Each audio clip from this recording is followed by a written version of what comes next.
Before I invite Anthea McIntyre to represent the European friends of Kashmir, can I request Farah Awais Chaudhary to say a few words? She is from Mirpur, a young talented lady representing us in various platforms in Pakistan and also at the international level. Farah, please. Assalamu alaikum. This is me, Farah Awais. Members of the British European Parliament and dignitaries from Azad Jammu and Kashmir, Assalamu alaikum.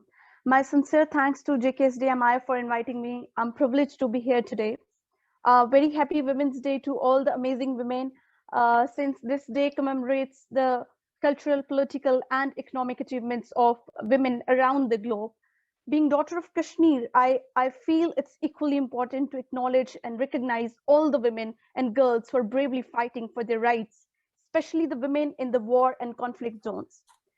Jammu and Kashmir is facing death and destruction every day.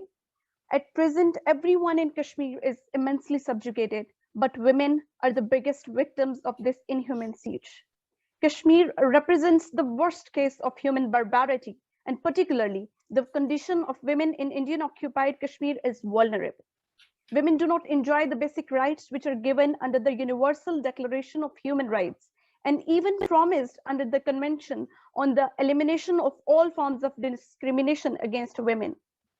On this Women's Day, I urge United Nations and international community to notice Kashmiri women who have been carrying the heaviest burden in the ongoing 3 decades long conflict. Many of them have been widowed, displaced, tortured, raped, and jailed. It sends chills down the spine to imagine those women who are being denied of their political, economic, and social rights. Imagine those mothers whose kids have not seen schools for months. Imagine the awaiting eyes of the mother at her door whose young son is being killed by the Indian forces, who has to go through humiliation. Those half widows who only hope their husbands may probably be buried in more than 6,000 mass graves uncovered by Kashmiris in the remote areas. The trauma and the post-traumatic disorders are unending as they are being stigmatized.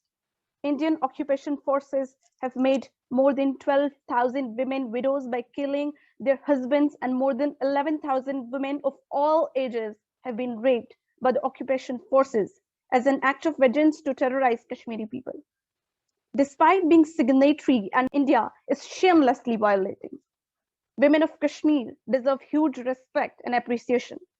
These brave Kashmiri women have courage in their hearts, who dream for freedom, who are fighting for their right courageously in the most militarized zone of the world.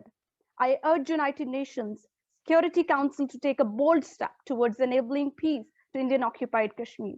And I'm confident the sacrifices of these brave Kashmiri mothers and wives won't go unrewarded. And the prayers of these sisters would be answered. The day is not far when Kashmiri women would be celebrating freedom, inshallah. I thank you all.